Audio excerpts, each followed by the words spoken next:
I'm out here, it's a beautiful day today, but you see behind me this dirty truck. It's a really dirty truck. It's sunny today and it's black. And we're gonna be detailing this outside today. So it's gonna get real interesting. So one thing I will advise you if you're detailing something and it's hot outside is wear sunblock. Because if you don't wear sunblock, you wind up getting high risk for skin cancer, and that's a fact. So don't mean to be a buzzkill, but hey. So anyway, this truck is dirty. See that? That's dirty.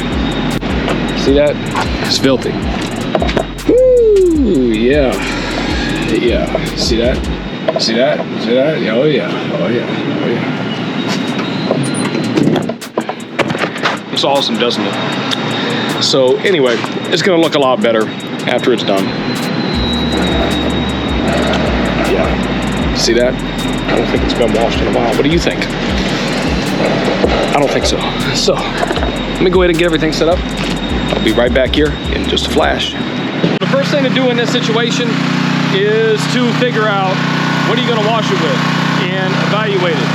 Well, the thing is that we're gonna be doing a light polishing on it, paint correction. Also know what kind of surface you're working with. So with this, I'm gonna foam it down, then gonna wash it, get the surface prepped as much as possible, get it clean, and then from there, then we'll move on to doing other stuff to make it look good again. So try to bring it back. Will it be 100%? Probably not, but we're gonna get it 90-95% from where it is right now. It'll be an improvement. So there we go. Here we go.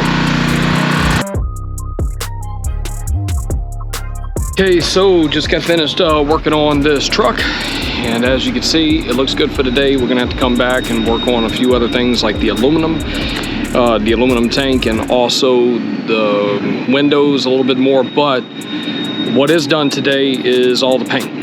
So as you can see, it's cleaned up, and also all the chrome cleaned up, and also the interior of this thing is all cleaned up as well. So let me go ahead and show you the after